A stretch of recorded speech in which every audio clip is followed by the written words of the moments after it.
explicação biológica no mundo Pokémon para ter muitos Pokémon parecidos com o Pikachu? Qual é a explicação biológica? Apesar de não ter necessariamente perguntado pra mim, mas como alguém que acompanha o conteúdo dele, ser um biólogo, achei que seria interessante responder essa pergunta. A lógica que a Pokémon Company pensou para responder essa pergunta eu não saberia, mas considerando o mundo real, aí sim tenho algumas respostas. Alguns conceitos são interessantes que abordemos para essa questão, e a primeira e aquela que vai pautar grande parte é a ancestralidade comum entre os Picaclones. Todos eles pertencem à ordem Rodentia, por isso compartilham o mesmo ancestral comum, sendo assim a morfologia e a fisiologia algo que podemos ver pelo compartilhamento do tipo elétrico e outras características é o principal ponto de análise. Em outro conceito importante é características convergentes. Essas são características que possuem a função equivalente e elas não têm a mesma origem embrionária. Portanto, Pokémon que possuem capacidades iguais podem ser simplesmente um funil de seleção natural e não necessariamente um compartilhamento evolutivo. Agora eu vou explicar rapidamente cada um dos Picaclones.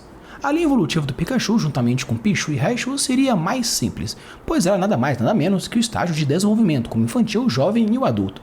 Já o Alolan Raichu entraria provavelmente como uma subespécie, pois considerando que o Pikachu em outra região se torna o Raichu de Alola, podemos considerar que a sua fase adulta teria as alterações morfofisiológicas para estar adaptado para aquela região.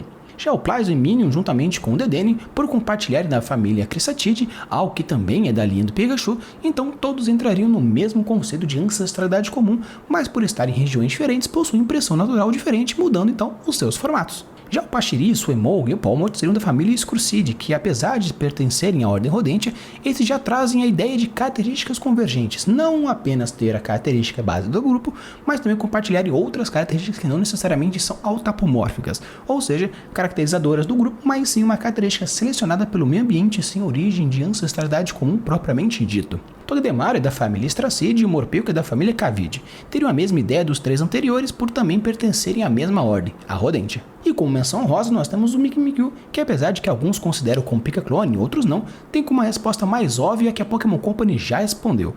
Por ele não ter um amor de ninguém, se fantasia de alguém que o recebe para também ter, que no caso seria um caso mais de mimetismo, algo que também é representado pelo seu nome.